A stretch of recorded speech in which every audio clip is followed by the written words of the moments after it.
Welcome to the GinGee GoodEarth show.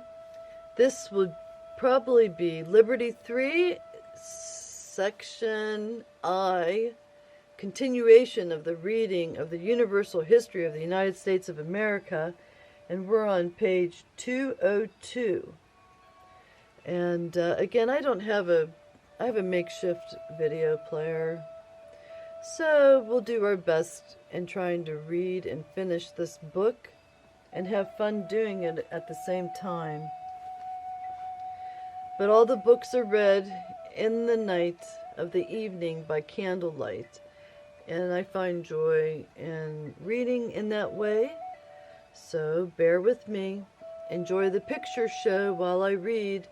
This is your host, Ginger Lily, from the GinGee GoodEarth show. Whoops, let's put this on. From the GinGee GoodEarth show, I welcome you today and all the American and international peoples of the world. And you can find my information in the description of the YouTube video. GinGee GoodEarth is the creative channel handle. Enjoy your day. So we're on page 202. And I think what happened was all this barbarity started happening because so many of the individuals in charge of the American Revolution or any kind of standing conflict kept going back and forth to Europe. And so then again, things were happening behind the scenes that were not a welcome sight. So we're on page 202. Except in few instances, the roles of civilized warriors seem hardly to be known, and the combatants seem mutually determined on a war of extermination. The war was carried anew into the Susquehanna country, which is Pennsylvania, the Susquehanna River. Colonel William Butler, at the head of the Pennsylvania Regiment, which a band of riflemen led an expedition into the Indian villages, which he destroyed, and after enduring the greatest hardships, returned in safety in 16 days. To avenge this incursion, Colonel John Butler, at the head of a strong party, surprised Colonel Alden at Cherry Valley, who was killed, and the greatest cruelties were perpetrated. 50 or 60 men, women, and children were killed or made captives, and even the dead were made monuments of savage barbarities. All further designs against the North seemed now to be abandoned. Clinton and Prescott, who commanded in East Florida, concerted a plan of operations against Georgia. Before this could be carried out into effect, two parties entered Georgia from Florida, one by land and the other by water. The latter advanced to Sunbury and summoned the place to surrender by receiving a spirited reply from Colonel McIntosh. The attempt was abandoned. The other party made for Savannah, but being firmly opposed by General Scruffin and Colonel Elbert, nothing was effected. And if we accept the plundering of the peoples and the slaves and the cattle and the commission of the most wanton barbarities, Colonel Serevin was killed in the defense. On the 27th of November, 1778, Colonel Campbell embarked at Sandy Hook at the head of one regiment, 2 battalions of regulars, and 4 of Tories, with a detachment of artillery, and all about 2,500 men, and arrived at the mouth of Savannah the latter part of December, and soon landed his troops. General R. Howe was posted in this place at the head of about 800 militia and regulars, worn down by a fruitless expedition against Florida. He chose a judicious position to cover Savannah, but was outgeneraled, surprised in camp, and routed with a considerable loss of men and arms. The fort with its contents, 48 men and arms. The fort with its contents, 48 pieces of cannon, 23 mortars, all the shipping, a large store of provisions, and the capital of the state fell into the hands of the victors. The defenseless inhabitants were bayoneted in the streets, and the remnant of the troops escaped to South Carolina. About this time, Sunbury fell into the hands of General Prescott, who marched to Savannah and took command of the Royal Army. The inhabitants were directed to lay down their arms or use them in support of the rural cause. So what do you think that they went ahead and killed off a lot of the inhabitants? Probably because they knew there wouldn't be any stores of food for them to survive. So they probably was an act of mercy on their part. And again, those that could take up arms were forced to join the theater of war. So, again, they call it support of the rural cause. On the 25th of September, General Lincoln was appointed to the command of the Southern Army, but he did not arrive at Charleston until the 4th of December. He was joined by General Ashey and Rutherford with about 2,000 North Carolina militia, destined to act in defense of South Carolina. As Georgia was the point of attack, General Lincoln raised something less than 1,000 men and joined the remains of the troops under Colonel Elbert, establishing his headquarters at Petersburg. Here he found himself at the head of but 1,400 men, and even the small force, destitute of arms, cannon, tents, and almost of powder and lead. The militia of South Carolina were without discipline or subordination, and on the 24th of January, 1779, they had generally returned to their homes. About 1,100 militia from North Carolina supplied their place, and the whole force was about 2,400. General Prescott had taken possession of Port Royal Island, South Carolina. And then I lived on Fripp Island, Ladies Island, St. Helena Island, and Beaufort, right on the Beaufort Coastal Waterway. And I loved Port Royal. I would head down to Port Royal during my lunch hour from the hospital where I worked, and I would sit at the Port Royal Sound beach, and I would look and dig for shark's teeth. It was a lot of fun. It was very relaxing, a lot of sunshine. So, as Georgia was the point of attack, General Lincoln raised something less than 1,000 men and joined the remains of the troops under Colonel Elbert, establishing his headquarters in Petersburg. Here he found himself a small force destitute of arms, cannon, tents, almost of powder and lead. The militia of South Carolina were without discipline and subordination, and on the 24th of January, 1779, they had generally returned to their homes. About 1,100 militia from North Carolina supplied their place, and the whole force was about 2,400.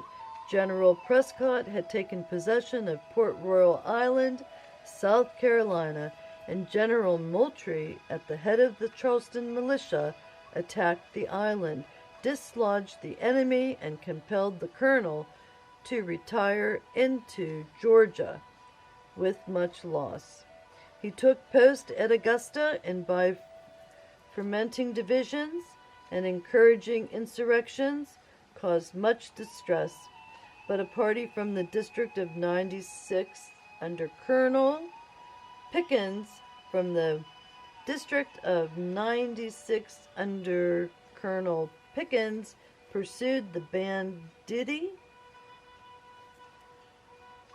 which they overtook, routed, killed, or dispersed, and their leader, Colonel Boyd, was slain.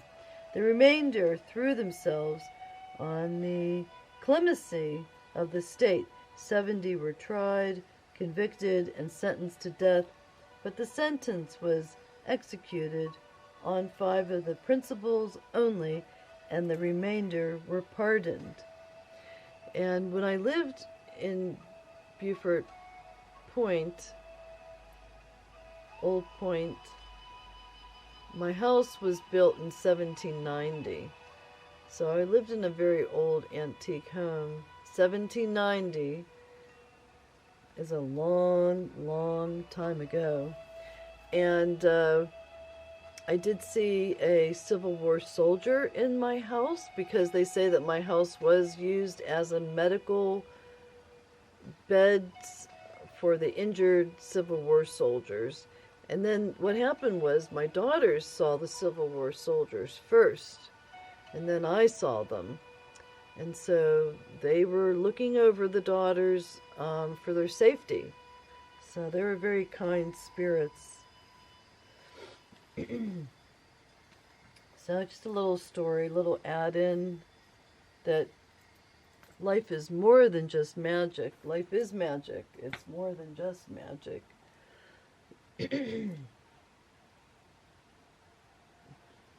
So I never wanted to leave Beaufort. I loved Beaufort. I loved my friends. But here I am in Pittsburgher. I'm a New Yorker and a Pittsburgher and a Beaufortonian. And I have many friends in many places. And also I guess I'm a Phoenician because I'm from Phoenix. I have many adventures. And I'm also Canadian because, you know, I lived many summers in Beaumarais, Canada, on the Lake Muskoka. I love fishing. I love swimming and I love canoeing. And I'm very good at water sports.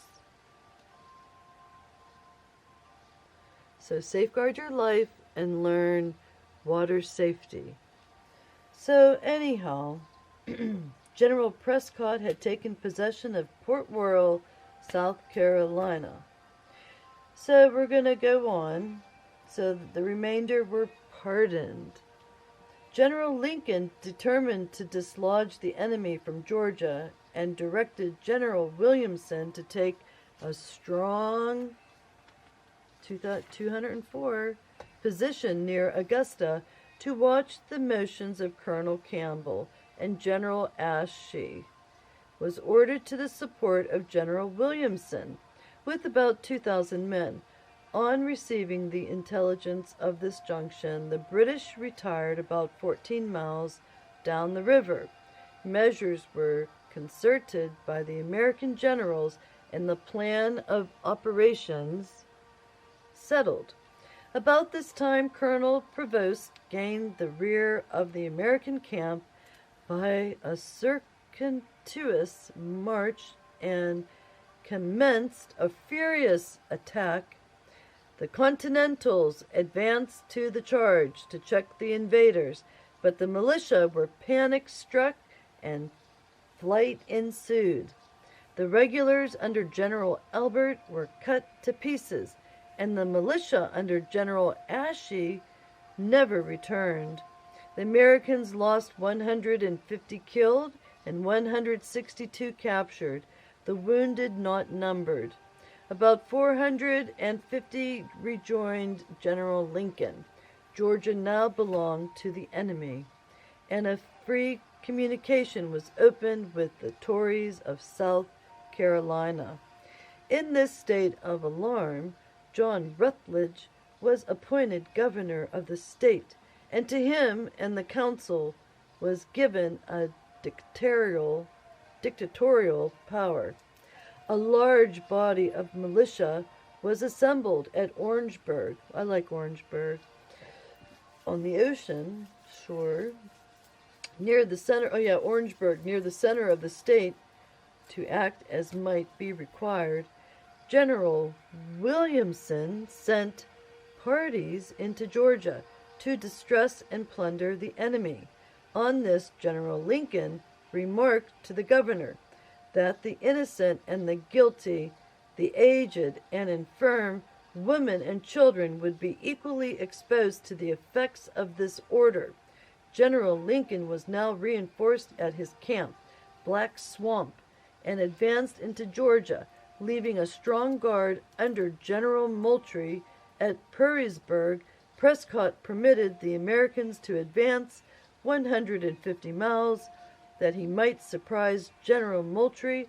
Moultrie eluded the attack by a change of position. General Lincoln, learning the movements of Prescott, moved by forced marches in support of Moultrie and to cover Charleston. The governor took alarm by the movements of Prescott and destroyed the suburbs that he might guard against the advance of the enemy. The neighboring militia were called in to join his troops in defense of Charleston. On the 11th, General Prescott crossed the ferry and appeared before Charleston, on which day the Count Pulaski arrived and entered into the defense of the city with spirit.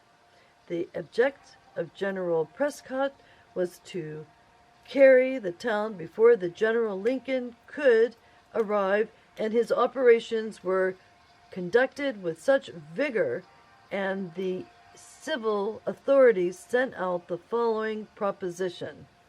Quotes, South Carolina will remain in a state of neutrality till the close of the war, and then follow the fate of her neighbors, on condition the Royal Army withdraw. To which General Prescott replied, the garrison are in arms, and they shall surrender prisoners of war. Quote, before General Prescott could accomplish anything of importance, General Lincoln arrived, and the enemy withdrew to Beaufort, and then to Georgia. Plunder and devastation marked their steps. Slaves to the number of 3,000 were taken and sent for sale to the West Indies. An expedition was filled out by Sir Henry Clinton under Sir George Collier and General Matthews from New York, who took possession of Port Smith and the remains of Norfolk in Virginia, May 1779. On the same day, a detachment was sent to Suffolk and destroyed provisions, naval stores, and vessels, leaving the town in ashes, and gentlemen's seats as well as plantations were burnt and ravaged. On the coast, the same ravages were committed by the fleet. About 130 vessels were destroyed or captured, with about 3,000 hogsheads of tobacco. About this time, a successful attempt was made against Stony Point and Verplanck by Sir Henry Clinton, after which he went forward to the Highlands. Previous to these operations, Sir Henry Clinton, and concerted measures with the Tories and British under his command to assume a general system of preparatory war in America, and submitted his plans to the British ministry, who expressed their approbation.